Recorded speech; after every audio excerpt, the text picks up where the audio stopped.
अब हम जहाँ पर रहते हैं, एक समय था जब कुछ भी नहीं था, ना सूरज, ना चांद, ना धरती, सिर्फ एक अनंत शून्य और अंधकार से भरा विश्व। लेकिन इस शून्य अंधकार विश्व में एक महाविस्फोट हुआ, जहाँ से सूरज, चांद, तारे और हमारी प्यारी सी धरती बना। लगभग 13.8 बिलियन साल पहले एक अनंत छोटे बिंदु में पूरे ब्रह्मांड में घूम रहा था। ये बिंदु इतना छोटा था कि हमारी कल्पना भी सीमा को नहीं छू सकती। फिर एक पल में ये बिंदु विस्फोट के साथ फटा। ये था महाविस्फोट या बिग बैंग।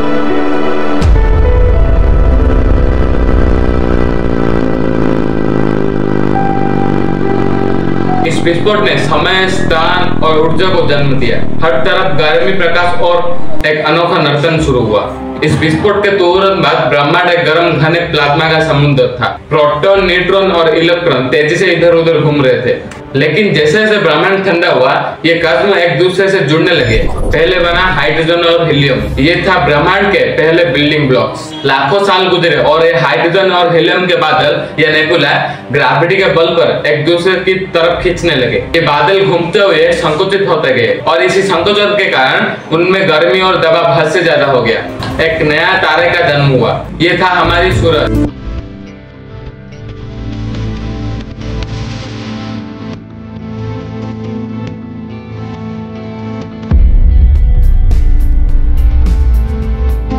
लगभग 4.6 बिलियन साल पहले हमारा सूरज एक ऊर्जावान चमकता हुआ तारा बन गया।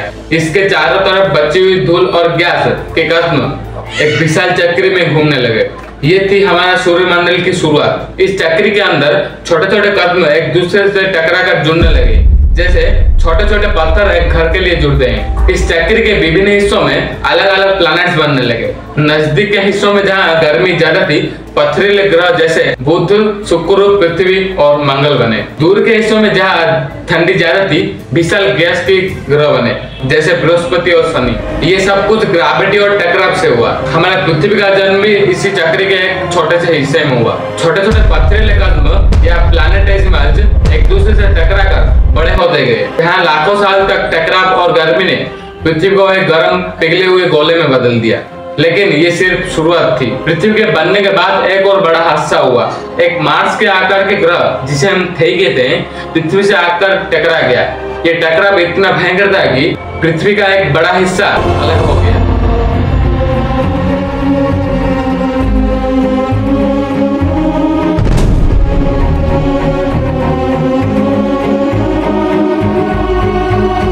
इस टकराव से निकली धूल और मिट्टी से एक नया उपग्रह बना।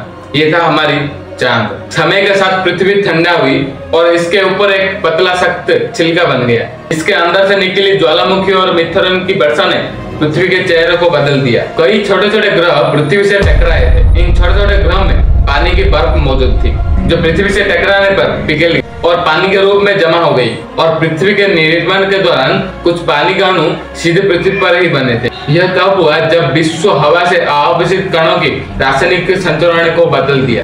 इन कणों में ऑक्सीजन और हाइड्रोजन मौजूद थे, जो मिलकर पानी के अणु बने। एक बार जब पृथ्वी पर पानी आ गई, ये जल चक्र के माध्यम से लगातार चलता रहा। पानी बाष्पित होकर ऊपर उड़ता है, फिर बादल बनता है, फिर बारिश के रूप में वापस पृथ्वी पर गिरता है। इस तरह समुद्र और नदियां बने और बाकी सूर्यमंडल वहां भी कहानियां बनती रही। बृहस्पति और शनि जैसे विशाल ग्रह अपने चारों तरफ छोटे छोटे उपग्रह बने। ऊपर से धूमकेतु और कुशुंडरा ग्रह सूर्यमंडल के चारों तरफ घूमते रहे, जैसे ब्रह्मांड के एक छोटे से छोटे हिस्से। ये था हमारी मिल्की गैलेक्सी। पूरे यूनिवर्स में 2 ट्रिलियन से भी ज्यादा गैलेक्सीज हैं कहते हैं, लेकिन कुछ लोग कहते हैं यूनिवर्स इन्फिनिटी है। हर गैलेक्सी में 1 बिलियन से भी ज्यादा स्टार्स और प्लैनेट्स और डस्ट गैस होते हैं। स्टार्स हाइड्रोजन से बने होते हैं, न्यूक्लियर के जरिए एनर्जी देते हैं। हर स्टार के अपने लाइफ साइकिल होते हैं। प्लैनेट्स वो बॉडीज होते हैं जो किसी स्टार के चक्कर लगाते हैं। हमारा सोलर सिस्टम में 8 प्लैनेट्स हैं: बुध, शुक्र, पृथ्वी, मंगल, बृहस्पति, शनि, अरुण, वरुण। प्लैनेट्स के अलावा अन्य स्टार्स के अराउंड प्लैनेट्स मिल चुके हैं, मतलब एक्सोप्लैनेट्स। प्लैनेट्स के छोटे साथी जो उनके ऑर्बिट में घूमते हैं। अर्थ के एक ही मून है, बृहस्पति के 90 से भी ज्यादा मून्स हैं। छोटे रॉकी बॉडीज जो मोस्टली एस्टेरॉयड बेल्ट में होते हैं, मतलब मंगल और बृहस्पति के बीच। बहुत मैसिव स्टार जब एक्सप्लोड होते हैं तो कभी कभी ब्लैक होल बन जाते हैं। इनका ग्रेविटी इतना स्ट्रॉन्ग होता है कि लाइट भी एस्केप नहीं कर सकती।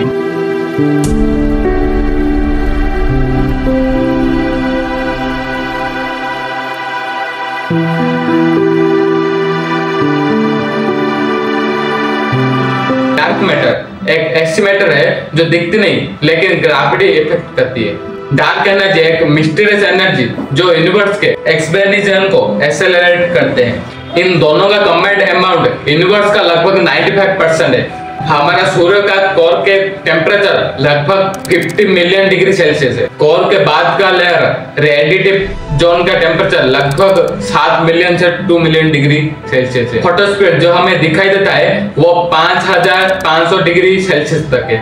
अभी तक कोई स्पेसक्राफ्ट सरफेस तक नहीं जा पाया, लेकिन साइंस में कुछ बड़े एक्सपेरिमेंट्स हुए हैं। पार्कर सोलर प्रोब नासा का एक स्पेसशिप है जिसे सूर्य की बाहरी वायुमंडल यानी एटमॉस्फेयर की स्टडी करने के लिए डिजाइन किया गया है। ये स्पेसक्राफ्ट अब तक सूर्य के सबसे करीब गया है। ये सूर्य के फोटोस्फीयर से सिर्फ 6 मिलियन किलोमीटर दूर तक गया है। कंपेयर करो धरती और सूर्य के बीच की दूरी 150 किलोमीटर है। मतलब पार्कर प्रोब बहुत ही करीब चला गया है। आने वाले सालों में ये और भी करीब जाएगा, लगभग 4 मिलियन किलोमीटर दूर तक। कोई भी स्पेसक्राफ्ट सूर्य के सरफेस तक या उसके अंदर तक नहीं जा सकता। चांद पर पहली सफल लैंडिंग 20 जुलाई 1969 अमेरिका नासा कंपनी के अपोलो 11 ने किया। 3 एस्ट्रोनॉट्स गए थे। पहले इंसान बने जो कि चांद पर पहले कदम रखे, एली आर्मस्ट्रॉन्ग। उसके बाद दूसरे इंसान बने बूज आल्ड्रिन और माइकल कॉलिंस कमांड मॉड्यूल में ऊपर ही ऑर्बिट में रहे, वो मून पर नहीं उतरे। आर्मस्ट्रॉन्ग और आल्ड्रिन मून के सरफेस पर 21 घंटे तक रहे। उन्होंने रॉक्स और सॉइल सैंपल्स कलेक्ट किए, एक्सपेरिमेंट्स किए और यूएस का फ्लैग लगाया।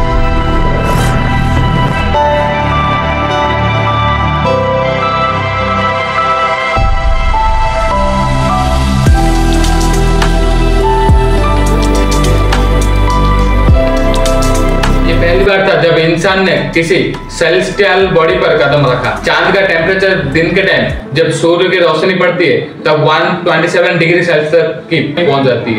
रात के टाइम जब सूर्य की रोशनी नहीं पड़ती तब -173 डिग्री सेल्सियस तक पहुंच जाती है। ये इसलिए होता है क्योंकि मून पर हवा नहीं होता जो हीट को कंट्रोल कर सके, इसलिए टेम्परेचर बहुत ज्यादा चेंज होता है। चांद का जमीन चूर-चूर पत्थर और रेत जैसी धूल से बना है। चांद पर डायरेक्ट पानी का नदियां और समुद्र नहीं है, लेकिन कुछ जगह नॉर्थ एंड साउथ पोल पर बर्फ के निशान मिली है। वहां पर हवा बहुत ही पतला होता है जिसे एक्सोस्फीयर कहते हैं। ये इतना पतला होता है कि वहां तो ना सांस लिया जा सकता है ना तो आवाज ट्रैवल कर सकती है।